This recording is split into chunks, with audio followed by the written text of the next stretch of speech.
Bismillahirrahmanirrahim. Abu Hasan al-Asy'ari dalam kitabnya Maqalatul Islamin dia berkata, wa hadza akhadahu Abu Hudzail al-Allaf an Aristoteles. Jelas sekali kata dia bahwasanya Abu Hudzail al-Allaf mengambil akidah ini dari Aristoteles. Ya. Wa dzalika anna Aristoteles qala fi ba'dhi kutubihi anna al-bari ilmun kulluhu wa qudratun kulluhu. Karena dalam sebagian buku Aristoteles disebutkan namanya Tuhan itu causa prima itu ilmu seluruhnya, kudrat seluruhnya, kehidupan seluruhnya. Ya. Ilmunya adalah wa qala ilmuhu huwa ilmunya zatnya ilmunya. Tidak boleh kita bilang zat ada memiliki sifat ini sifat ini, enggak, semua sifat ya itulah zat. Sehingga mereka mengatakan kalau kita mengatakan zat dan ada sifat-sifatnya berarti itu plural dan itu adalah kesyirikan. Mudah-mudahan antum paham ya. Intinya saya ingin menjelaskan bahwasanya mereka menolak sifat benar-benar murni karena syubhat dari falasifatul Yunan sebagaimana dinyatakan sendiri oleh Syahristani dan juga dinyatakan oleh Abu Hasan al-Asy'ari rahimahullahu ta'ala. Tapi ini berkaitan dengan Mu'tazilah. Tapi bagaimana dengan pengaruh terhadap kaum Asy'ariyah? Baik.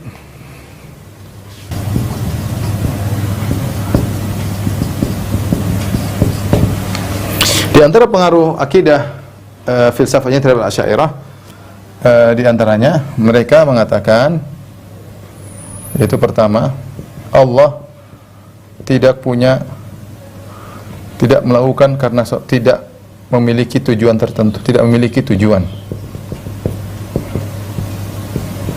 Ya, ini sudah sederhana. Kata mereka kalau sederhananya, kenapa? Kalau Allah memiliki tujuan, berarti Allah belum sempurna. Kenapa? Karena jika Allah punya tujuan,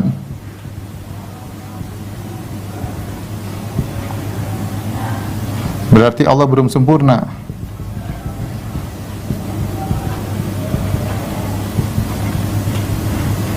Karena dia baru sempurna, baru bisa sempurna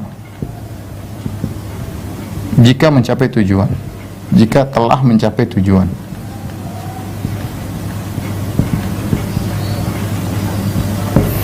Nah, sama ini juga melazimkan kalau Allah memiliki tujuan berarti Allah ada perubahan. Allah ingin menuju kepada tujuan tersebut berarti ada dinamis ya. Ini Allah memiliki tujuan karena jika Allah punya tujuan berarti Allah tidak sempurna. Dia baru sempurna kalau mencapai tujuan tersebut. Berarti Allah dinamis.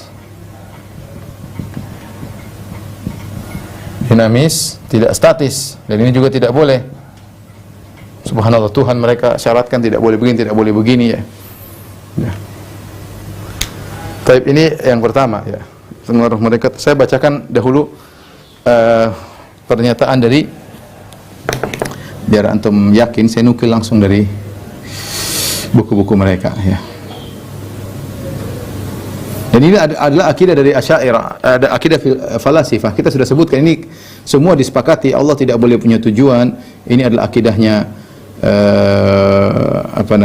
Platonis dalam ilmu, dalam teori dia Al-Faidul Akbar, yaitu curahan ilahi, bahwasanya makhluk terjadi bukan tujuan Allah tapi konsekuensi dari keberadaan Allah. Sebagaimana kita jelaskan pada pertemuan pekan lalu, Allah tidak pernah berniat menciptakan makhluk dan tidak punya tujuan, tapi makhluk tersebut terjadi dengan sendirinya ya, yang merupakan konsekuensi dari kemahaan Allah Subhanahu wa taala. Ini adalah ngawur.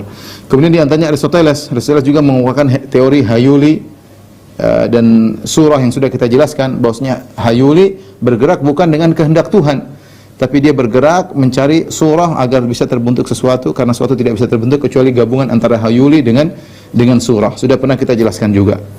Intinya ini adalah akidahnya falasifah al-Yunan, bahwasanya Allah tidak punya tujuan. Dan ini diambil oleh Asy'ariyah. Saya katakan ya.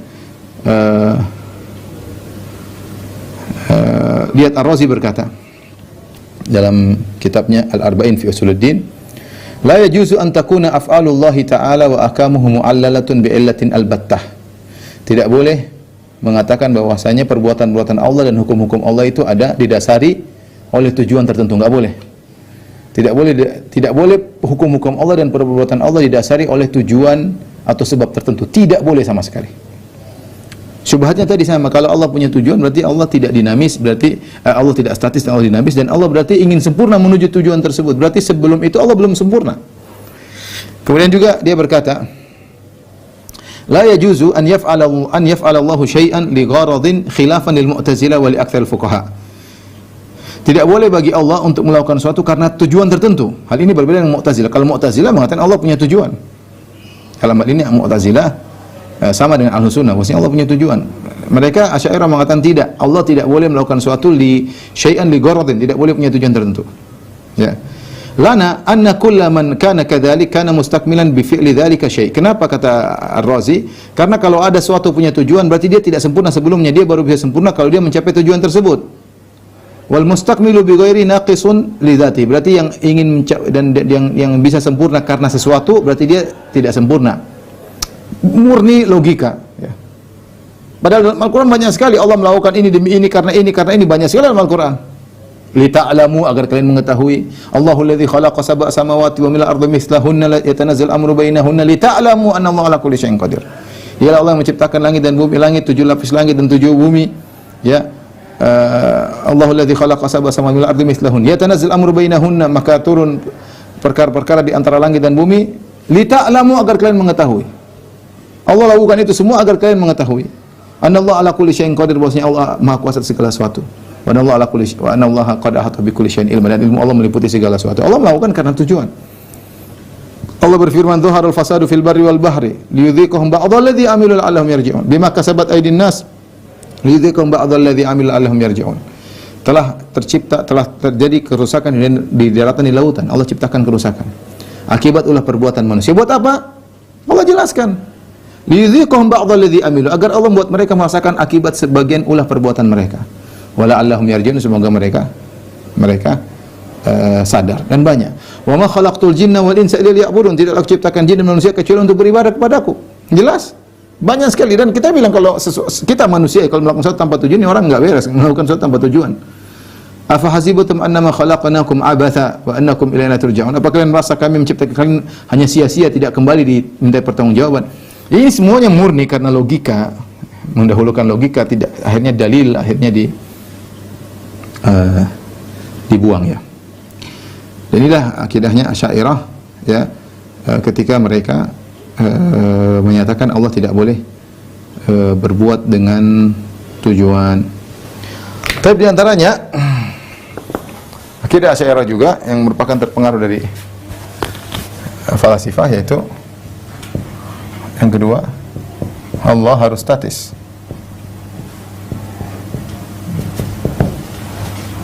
Yang ini dampaknya adalah menolak seluruh sifat-sifat fi'liyah. Sifat-sifat fi'liyah Allah. Apa itu sifat-sifat fi'liyah? Yaitu sifat-sifat Allah yang berkaitan dengan kehendak Allah.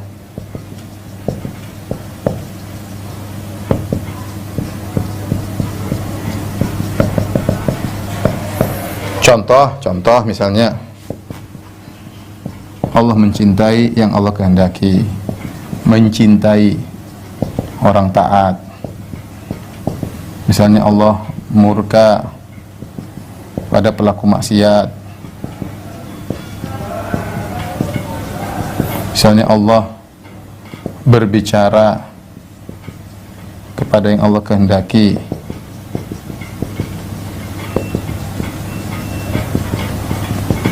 Misalnya Allah ridha kepada orang yang taat. Dan ini namanya sifat-sifat fi'liyah. Allah rahmat, banyak sekali. Sifat-sifat fi'liyah adalah sifat yang Allah kehendaki berkaitan dengan kehendak Allah. Jika Allah mau aku lakukan, jika tidak maka tidak. Banyak. Allah mencintai. Apakah Allah selalu mencintai? Tidak. Allah mencintai orang yang taat. Terus yang tidak taat Allah tidak cintai. Berarti kan sifat itu berkaitan dengan kehendak Allah. Nah, mereka bilang ini semua nggak boleh. Karena kalau ada Allah mencintai kemudian tidak mencintai, Allah benci karena ada sebab tertentu, berarti Allah mengalami perubahan. Allah tidak statis, berarti Allah dinamis. Berarti semua sifat-sifat fi'liyah mereka tolak. Makanya dalam kamus Asy'ariyah tidak ada Allah mencintai, enggak ada. Cintai ditakwil. Ridho nggak ada namanya ridho. Nama nggak ada. Kalau ada ridho hanya majaz. Kenapa? Karena itu berkaitan kehendak Allah. Kalau kita bilang Allah berkehendak melakukan, berarti ada sesuatu yang baru dalam Allah. Berarti Allah dinamis. Allah tidak statis. Berarti tidak pantas jadi Tuhan. Tuhan harus statis. Saya kadang-kadang bingung ya. Gimana? Justru sesuatu yang statis itu tidak berhak jadi Tuhan. Gimana? Kalau ada sesuatu yang statis yang dinamis, mana lebih sempurna yang dinamis dong. Tapi mereka punya logika bahwa ini sudah sempurna, macam-macam ya logika. Akhirnya ini ayat begitu banyak Allah mencintai. Baik. Bagaimana sikap mereka terhadap sifat-sifat fi'liyah ini? Apa yang mereka lakukan? Terus bagaimana? Apa yang mereka lakukan dengan sifat-sifat fi'liyah?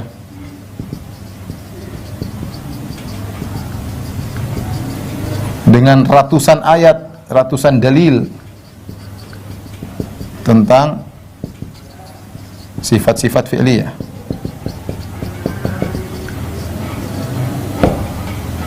Ada dua metode.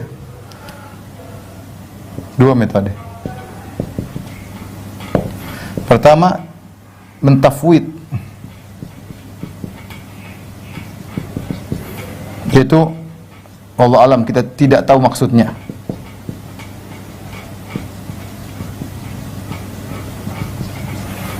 Yang kedua adalah mentakwil. Mentakwil juga ada dua mereka lakukan. Pertama, ditafsirkan dengan sifat zatiyah. Yang kedua, ditafsirkan dengan makhluk.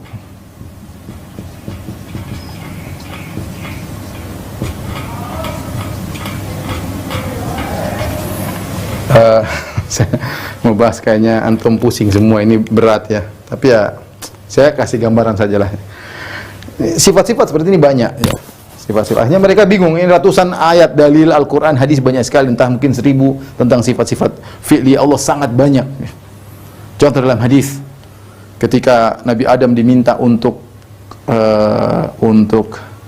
memberi syafaat, kata Nabi Adam, saya nggak bisa. Kenapa? Inna Rabbi qad ghadibal yawma ghadaban lam yaghdab qablahu mithlahu wa la yaghdab ba'dahu mithlahu. Perhatikan. Hadis sahih dalam Sahih Bukhari. Sungguhnya Rabbku sedang murka pada hari ini dengan kemurkaan yang Allah belum pernah murka sebelumnya seperti ini, dan Allah tidak akan murka setelahnya seperti ini. Allah dinamis, berarti ada murka baru, murka model baru. Mereka ini nggak bisa. Menurut logika mereka nggak jalan. Ini dinamis dong. Harusnya Allah statis. Bagaimana Allah murka dengan suatu murka yang sebelumnya Allah tidak pernah murka sebelum itu? Berarti dinamis. Mereka bingung ya. Sekarang Allah ketika berbicara dengan Nabi Musa misalnya, wa ma tilka biyaminika ya Musa, apa yang ada di tangan kananmu wahai Musa. Ini kan dinamis berarti. Wa ma tilka, kalau bahasa Indonesia, apa yang ada di tangan kananmu. Apa datang dulu baru kemudian yang di tanganmu. Kata mereka ini nggak bisa. Ini dinamis. Sehingga mereka mengatakan tidak ada firman Allah dengan lafal dan huruf suara, nggak ada. Ini semua dinamis. Terus gimana? Allah punya kalam qadim, mereka takwil lagi. Bingung, terlalu banyak mereka takwil. Karena sudah terbentuk dalam benak mereka Allah harus statis. Pemikirannya filsafat Yunani. Ya. Kalau Sunnah gampang, Allah berbicara, apa salahnya? Memang syarat Tuhan tidak boleh begitu. Mana syarat? Mana dalilnya Tuhan harus statis? Ya. Kalau kita mudah sekali, Allah berbicara Nabi Musa menimpali, wa matil kabiyaminika ya Musa. Apa di tanganmu wahai Musa? Kata Nabi Musa, hiya asaya atawakkau 'alaiha. Ya. Ini adalah tongkatku, aku bertelekan dengannya. Allah mengatakan, alqiha, lemparkan. Ini nggak mungkin bagi mereka ada sifat begini bagi Allah, karena Allah harus statis. Makanya kalau dikatakan Allah ridho kepada, misalnya kata mereka, Allah ridho kepada Khalid bin Walid. Sejak zaman azali Allah sudah ridho kepada Khalid bin Walid dan tidak pernah berubah keridhaan tersebut, meskipun Khalid bin Walid sedang membunuh kaum muslimin di perang Uhud ketika masih musyrik. Allah sudah ridho kepada dia. Nah kalau kita bilang enggak, ketika itu Allah lagi marah, kemudian ketika Khalid masuk Islam Allah ridho, ini dinamis, berarti nggak bisa. Kita tanya sama mereka, sekarang kalau kita lagi maksiat Allah ridho atau tidak? Ya harusnya kan kalau ahlu sunnah mudah, Allah benci orang bermaksiat. Nah kalau kita bertobat Allah senang. Kata mereka nggak bisa begini, berubah-berubah. Tadinya benci sama saya, kemudian cinta sama saya, ini nggak bisa, dinamis. Jadi mereka bingung sendiri, harusnya mereka takwilin. Saya ingin menjelaskan takwilnya, tapi nanti itu terlalu panjang. Saya cuma kasih gambaran global. Ini pembahasan sudah saya bahas dalam Syarh Aqidah Wasithiyah dengan panjang lebar ya. Saya akan gambarkan saja bagaimana kebingungan mereka menghadapi ayat-ayat yang banyak tentang sifat-sifat fi'il. Allah mengatakan fa'alul lima yurid, Allah menghendaki apa yang dia kerjakan. Mereka tafsirkan lagi sifat mahabbah dengan iradah. Kata mereka ada sifat statis, iradah. Itu iradah statis, ilmu statis, kudrah statis, tidak pernah berubah. Terus kalau mahabbah artinya apa? Mahabbah artinya Allah menghendaki pahala bagi orang tersebut. Baik, kita bilang Allah berfirman, wattakhadallahu Ibrahim khalila. Allah menjadikan Ibrahim sebagai kekasihnya. Kita tanya, Allah cinta enggak sama Ibrahim? Baik, Nabi Muhammad berkata, Inna Allah takhadani khalilan kama takhada Ibrahim khalila. Sungguhnya Allah menjadikan aku kekasihnya sebagaimana Allah menjadikan Ibrahim sebagai kasihnya. Kalau kita Ahlussunnah muda, Allah cinta sama Nabi Muhammad SAW. Kalau mereka bingung bilang cinta, oh nggak bisa, cinta tuh bagaimana? Cinta tuh berarti ada begini. Kalau begitu tanya sama mereka, Allah cinta nggak sama Nabi Muhammad? Kalau mereka yang pandai akidah Asy'ariyah, mereka pasti bilang nggak mungkin. Karena sifat cinta itu tidak ada. Sifat cinta menunjukkan ini melazimkan di antaranya kedinamisan dan yang lainnya. Dan ini pembahasannya panjang, tapi saya tidak ingin panjang lebar ya. Saya khawatir antum bingung, tapi saya sudah, insya Allah saya tulis, nanti saya lagi siapkan Syarah Aqidah Wasithiyah, semuanya sudah saya tulis dalam tulisan, transkrip dari ceramah-ceramah, dan sudah tulisan saya siapkan juga. Insya Allah saya lagi proses untuk menerbitkan buku Syarah Aqidah Wasithiyah ya. Tapi perlu kita tahu bahwasanya inilah akidah yang kita berdebat-debat dengan mereka ya, dalam rangka kita ingin menetapkan Allah punya sifat-sifat ini. Kalau mereka tidak boleh, karena kalau kita tetapkan sifat-sifat ini maka Allah tidak memenuhi syarat Tuhan, karena Allah tidak boleh dinamis. Allah tidak boleh dinamis. Makanya mereka menafsirkan sifatul kalam dengan kalam qadim. Allah tidak pernah bilang alif lam mim dzalikal kitabul. Allah tidak pernah berbicara Alhamdulillahirabbil alamin arrahmanir rahim maliki yaumiddin. Enggak ada. Kalau kita Ahlussunnah, orang mengerti ini firman Allah, ini terjemahannya, ini tafsirannya. Kita semua bilang Al-Qur'an firman Allah, kata mereka nggak bisa. Kalau kita bilang Al-Qur'an ini firman Allah berarti dinamis dong. Alif lam mim, berarti alif dulu baru lam baru mim, dinamis. Nggak bisa. Dan ini sudah kita bahas dalam sifatul kalam, sama. Syubhatnya Allah harus statis. Sampai mereka bingung ketika berbicara tentang Allah Maha melihat. Mereka bingung. Kenapa mereka bingung? Lihat gini. Allah Maha melihat. Objek yang dilihat adalah kita. Misalnya Allah melihat saya. Allah melihat Firanda. Saya kan sedang bergerak-gerak nih sekarang. Saya sedang berbicara, saya sedang ke sini, saya ke depan, ke belakang. Berarti kan saya dinamis dong. Nah, mereka bingung kalau mereka bilang Allah Maha melihat, berarti sifat melihat Allah, sementara objek ini dinamis. Akhirnya mereka tidak berani menetapkan sifat melihat. Kata mereka sifat melihat maksudnya Allah mengetahui. Allah berilmu tentang yang terlihat. Sama, kalau kita Ahlussunnah, Allah melihat, apa salahnya? Allah Maha mendengar. Mereka bingung juga, Allah Maha mendengar. Sekarang Allah Maha mendengar. Di antara objek yang didengar oleh Allah ini, saya ngomong A, B, C, D, ini kan berubah-ubah ini. Nah, kalau Allah memiliki sifat mendengar, yang dia dengar adalah apa yang saya ngomong ini dinamis, ini berarti sifat Allah dinamis dong. Akhirnya mereka bingung. Mereka bilang maksudnya mendengar itu adalah ilmu tentang sesuatu yang terdengar. Al-ilm bil masmu'at. Begitulah. Bingung sendiri, akhirnya harus takwil sana, takwil sini, karena mereka sudah memiliki kebenaran yang absolut menurut mereka. Allah harus statis, tidak boleh dinamis. Kalau Allah dinamis berarti tidak bisa jadi Tuhan. Itu masalahnya di situ. Kita diskusi sama mereka, kita jelaskan, tidak boleh seperti itu. Mereka tetap ngeyel dan mereka mengatakan, ya sudahlah, kita bilang mudah-mudahan Allah mengampuni kita semuanya ya. Kita hanya ingin menjelaskan bahwasanya dalil tidak boleh difahami dengan cara demikian ya. Dari mana Anda mendapati syarat Tuhan harus begini ya? Hanya terpengaruh dengan filsafat Yunani. Dari situlah kita tahu bagaimana para ulama dulu melarang belajar ilmu filsafat, karena bisa terpengaruh menganggap suatu yang masih diperdebatkan dianggap suatu yang absolut, tidak boleh dilanggar. Suatu ilmu pasti yang harus tidak boleh dilanggar, yaitu Tuhan harus statis. Itu dari mana seperti itu? Ya. Makanya mereka punya ungkapan yang lucu, mereka mengatakan innallaha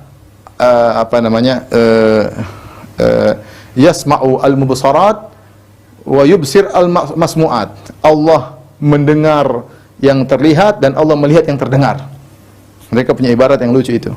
Allah mendengar yang terlihat dan Allah melihat yang terdengar. Kenapa? Kalau kita ya Allah melihat yang terlihat, Allah mendengar yang terdengar. Mereka bolak-balikan, Allah mendengar yang terlihat, Allah melihat yang terdengar. Kenapa? Karena kata mereka namanya mendengar dan melihat sama-sama ilmu.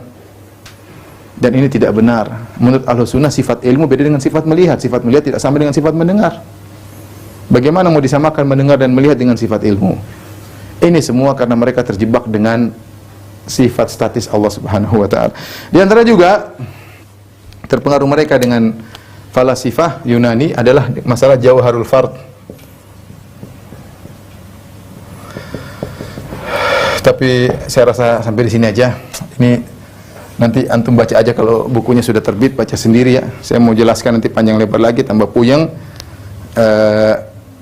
Oleh karenanya sampai sini saja dulu.